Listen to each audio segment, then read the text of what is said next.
Здраво, ова е 117-тото издание на Видеологија со Златко Ѓелевски, дигитален краток осврт за актуелни филмски остварувања, односно спонтана критичка анализа која е збир на први впечатоци илустрирани со подвижни слики. На денешниот репертоар е Јанг Ахмед на Жан Пиер и Лук Дарден, во кој станува збор за Идир Бен Ади, кој го глуми младиот Ахмед, кој е револтиран од либералниот ислам кој го пропагира неговата учителка Инес, наспроти неговото буквалистичко толкување на Куранот и се обидува да ја убие неговата учителка која не го дели неговото мислење. Филмот е најдобар пример како може да биде злоупотребена религијата, во дадениот случај исламскиот фундаментализам, доколку се третира од збор за збор, наместо како фикционо четиво кое содржи поучни параболи, кон кои човекот може да се стреми, но не и да ги применува до екстрема, извадени од контекст, кои ќе водат до разновидни девијации, чиишто последици Ахмед целосно не ги ни поима.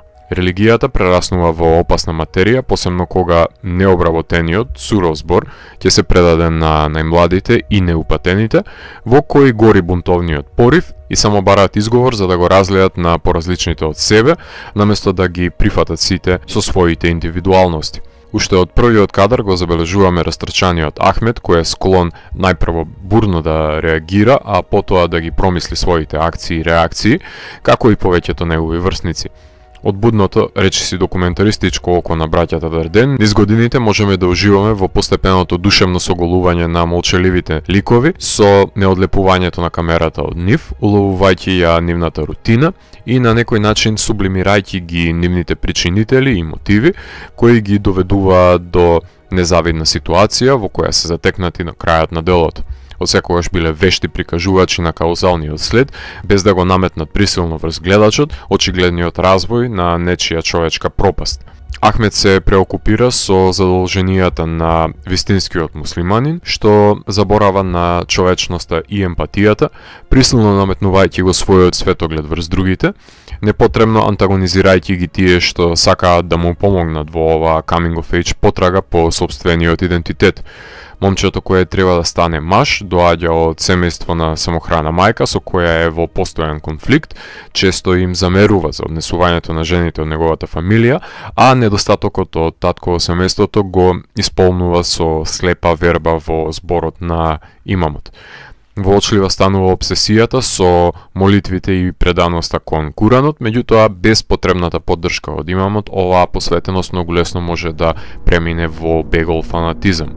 Конфликтот настанува кога учителката, глумена од Мириам Акедиоу од The Kid with a Bike, сака да ги подучи учениците за арапската култура и традиција преку популарните арапски песни, што е толкувано од свештениците како бласфемија, па решаваат да ги прехранат мозоците на младите со нивните навреди, постепено развивајќи реваншизам со учителката, кој ќе замине надвор од секоја контрола. Учениците стануваат извршители на туѓата одмазда, без нивна комплетна согласност, со оглед на тоа што се подлегнати на манипулација од имамот. Буквалното толкување дека јудео-христијаните се непријателите на муслиманската вера се небулози кои се обидува учителката да ги извади од главата на Ахмед, меѓутоа диалектиката на безумното насилство како излез е длабоко вкоренет плевел во неговата глава. Ахмед ги има сите поволности на едно дете на кое му предстои светла иднина, доколку го искористи бистриот мозок, меѓутоа подпаднува под влијание на имамот и тренира како да стане терорист, малолетен деликвент кој ќе нанесува зло во име на религијата, сметајќи се себе си за предвестник на незапочнатиот џихад.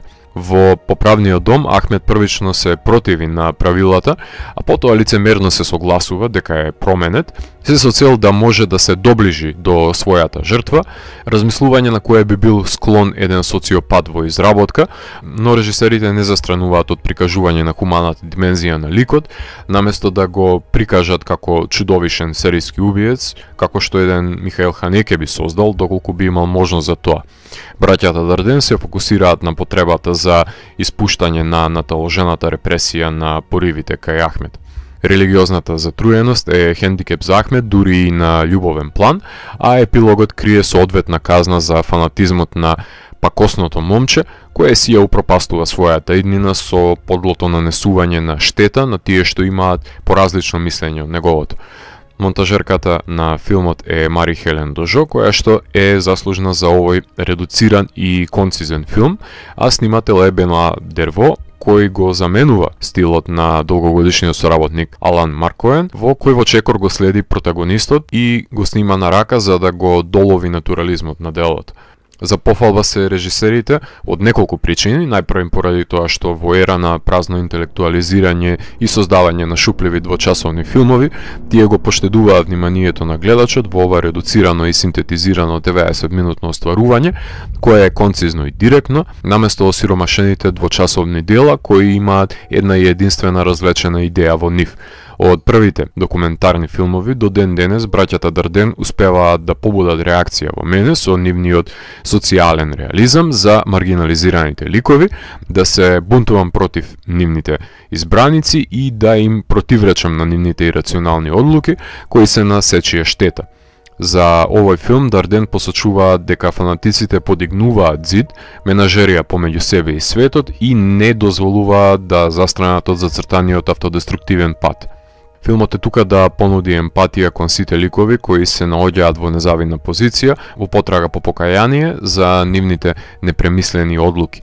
Филмот е можеби поблизок до последните остварувања како The Kid with a Bike и The Unknown Girl, отколку The Child, The Sun или Two Days, One Night, предводени од ликови со силни убедувања и водени од себичност наспроти споредните ликови кои се грижат за општото добро и подаваат рака за спасение. На Канскиот филмски фестивал браќата Дарден беа наградени за најдобра режија, пошто следува наградите на филмскиот фестивал во Ваљадолид. Филмот играше на фестивалите во Њујорк, Ванкувер, Солун, Синедис, кај што имав можност да го погледнам. Slice of Life филмот не треба да биде допадлив или пак да биде наклонет кон некое убедување. Напротив, делото јасно ги потенцира заедливите доктрини кои доведуваат до несаканите конфликти, непочит и лицемерие, кое кога ќе биде применето од тврдоглави ликови знае да доведе до неоправдано физичко насилство. Ахмет е само Сунгер, кој го абсорбира отровот со кој го прехрануваат свирепите индивидуи, правејќи од него терорист со поматен разум.